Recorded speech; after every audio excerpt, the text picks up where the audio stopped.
दोस्तों, मैं न तो किसी पे तनकीद करूँगा, न किसी को बुरा कहूँगा। मेरे माशरे की औरत अगर सरेआम भी नाची रहे तो भी उसको गलत मैं नहीं कहूँगा। क्योंकि मेरे माशरे पे अल्लाह का अज़ाब नाज़िल हो चुका है। मैं बहुत परेशान हूँ जब से देखा है सड़कों पे औरतें न जाने कैसे कैसे अल्फाज लिए तमाशे ये कर रही हैं। शायद कि मैं गलत हूँ, औरत का हक़ शायद सच में अदा नहीं किया जा रहा। मैंने शायद आप सबसे ज़्यादा ज़माने को करीब से देखा हुआ है, लेकिन मैं आज भी एक तालिब इल्म की हैसियत से गली गली नगर नगर बेसहारा दिलों को तलाश करता फिरता हूँ। मैं मानता हूँ मर्द बहुत बुरा भी है और अच्छा भी है, लेकिन ये क्या हो रहा है? मेरे माशरे में औरत मर्द के मुकाबला आ गई। कार्ड्स पे क्या लिखा था मैं वो भी यहाँ पर डिस्कस नहीं करना चाहता, वो आप सब भी जानते हैं। मेरा जिस्म मेरी मर्जी ना। दोस्तों, मैं कुछ प्रोजेक्ट के सिलसिले में मुल्तान गया था कुछ टाइम पहले। अजीब तमाशा मैंने देखा। एक लड़का बहुत प्यारा, बहुत खूबसूरत, गोरा सा रंग, दराज कद, बिल्कुल शहजादा सा था, लेकिन वो रोड के किनारे बेलचा उठाए धूप में काम कर रहा था। बिल्कुल पास एक 5 स्टार होटल था जिसमें मेरी रहाइश थी। मेरी वहाँ एक मीटिंग थी। फ्री हुआ, जब बाहर निकला तकरीबन शाम के 5 बज चुके थे। मुझे बहुत भूख लगी थी। मैंने मटन कढ़ाई का आर्डर किया। खाना पेट भर कर खाया मैंने। बहुत मज़े का खाना था। मैंने एक कढ़ाई 7 पार्सल भी करवा ली। सोचा रात को रास्ते में जाते हुए खा लूँगा। खाना खाकर बाहर निकला।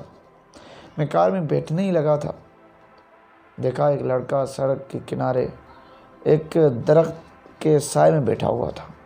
खाना खा रहा था। जब कोई गाड़ी पास से गुजरती तो धूल मिट्टी उड़ती जो उसके खाने में गिरती। वो हाथों की मदद से खाना ढांपने की कोशिश करता रहा। मुझे ये देखकर बेचैनी सी महसूस हुई। मैं पास गया, सलाम किया। वो मुझे देखकर खाना छोड़कर उठ गया। मैंने मुस्कुराकर उसके चेहरे की जानिब देखा। मैंने कहा, भाई आप यहाँ क्यों बैठकर खाना खा रहे हैं? आप वो सामने टेबल पे बैठकर क्यों नहीं खाना खाते? वो ऐसा से बोला, सर जी ठेकेदार ने 10 मिनट दिए हैं खाने खाने के लिए, अब वहाँ कौन जाए? मैंने खाने की तरफ देखा। दही में सुर्ख मिर्च और नमक डाला हुआ था, साथ एक सूखी रोटी उसके पास थी। मैं खाना देखकर बहुत परेशान हुआ दोस्तों। मैंने पूछा, ये क्या खा रहे हो? वो निवाला लगाते हुए बोला, सर जी खाना बहुत ही मज़े का है। मैंने पूछा, क्या मैं भी खा सकता हूँ? तो उसने पहले मेरी तरफ देखा, फिर रोटी मेरी तरफ बढ़ा दी और कहने लगा कि आप बिस्मिल्लाह करके खाना शुरू कर दें। मैंने जैसे ही नवाला लगाया, यकीन करें उसमें इतना नमक, बहुत बहुत बहुत ही नमक तेज़ था। मुश्किल से मैंने नवाला खाया। मैंने पूछा, इतना नमक डाला क्यों है इसमें? वो मुस्कुराया, सर जी आप नहीं जानते, नमक इसलिए डाला है, दही क्योंकि कम है, तो सोचा नमक ज़्यादा डालूँगा तो कम खाया जाएगा। मैंने उसे वो खाना लिया, उसका हाथ पकड़ा और कार के पास लेके आया। वो हैरत से मेरी तरफ देख रहा था। मैंने उसको मटन कढ़ाई का पार्सल दे दिया और खाने का कहा। उसने पहले इनकार कर दिया, कहने लगा आप भी साथ खाओ तो मैं भी खाऊंगा, वरना नहीं खाऊंगा मैं। मुझे तो दोस्तों भूख ही नहीं थी क्योंकि मैं पहले खा चुका था। उसके साथ मैं फिर भी बैठ गया, खाना शुरू किया। उसने एक नवाला जैसे ही लगाया तो उसकी आंखों से आंसू बहने लगे। वो ज़ारो कतार रो रहा था।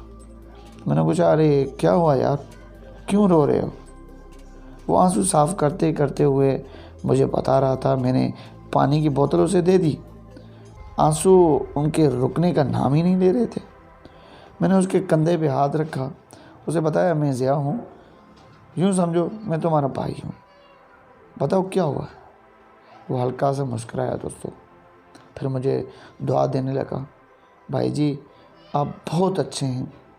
मैंने रोने की वजह पूछी, वो थोड़ा सा अफसरदा सा हो गया। भाई साहब एक बात बताऊं आपको, मैंने हाँ में सर हिलाया तो वो बताने लगा, भाई मैं 8 माह बाद गोश्त खा रहा हूँ। और वो बहुत तेज़ से रोने लगा और फिर कहने लगा, बकरा ईद पे मैंने खाया था पहले, उसके बाद आज मैं खा रहा हूँ। मेरा कलीजा फट रहा था दोस्तों। मैंने पूछा ऐसा क्यों? एक थकन थी उसके चेहरे पे दोस्तों। मेरी 2 बेटियां, एक बेटा है, मेरी बीवी है, 3 बहनों की शादी करनी है। बस नमक मिर्च खाकर उनके लिए दिन रात मेहनत करता हूँ। मैंने कहा तो आप खा लेते कभी यार? तो वो कहने लगा, जी आप नहीं समझ सकते ना, जिम्मेदारियाँ निभानी हो ना, फिर नहीं खाया जाता कुछ भी। वो मुझे 25 साल की उम्र में भी दोस्तों बहुत बड़ा लगने लगा था। मोबाइल निकाल कर अपनी बेटी की तस्वीर मुझे दिखाई और कहने लगा, बस इनकी फ़िक्र रहती है मुझे बहुत दुआएं देने लगा। सर भाई जी, मेरा ठेकेदार गुस्सा होगा, मैं जाऊं अब क्या? मैंने कहा हाँ आप जा सकते हैं। जाते हुए बोला, सर भाई ये खाना मैं भी अपने साथ ले जा सकता हूँ? मैंने कहा कोई मसला नहीं। मैंने कुछ और ही उनको साथ लेके दे दिया। मैंने कहा चलो ये अपने साथ लेके जाओ अपने घर। तो दोस्तों मैं कुछ बोल ना सका। वो बेलचा उठाए कड़ी धूप में काम करना शुरू हो गया। मेरी आंखों से बेसाख्ता आंसू जारी थे। दोस्तों मर्द का ये रूप देखकर वो काम कर रहा था ना, जो ठेकेदार बोल रहा था, आज 15 मिनट क्यों लेट हो गए और आज इसकी वजह से तुझे 15 घंटे काम करना है, ये तुझे सज़ा है। दोस्तों मेरा दिल तड़पने लगा। अपने बीवी बच्चों की खातिर एक मर्द खाक हो गया। मुझे रोना आ रहा था और सच बताऊं तो खुश भी। मेरे मुआशरे का मर्द कितना फरिश्ता सिफत है। दोस्तों घर पहुंचा और मोबाइल ऑन की। अजीब तमाशा मैंने देखा। कुछ औरतें मेरा जिस्म मेरी मर्ज़ी के नारे लगाते हुए नाच रही थीं। हम तुम्हारे नौकर नहीं, खाना खुद गर्म करो, ऐसे ही नारे लगा रही थी।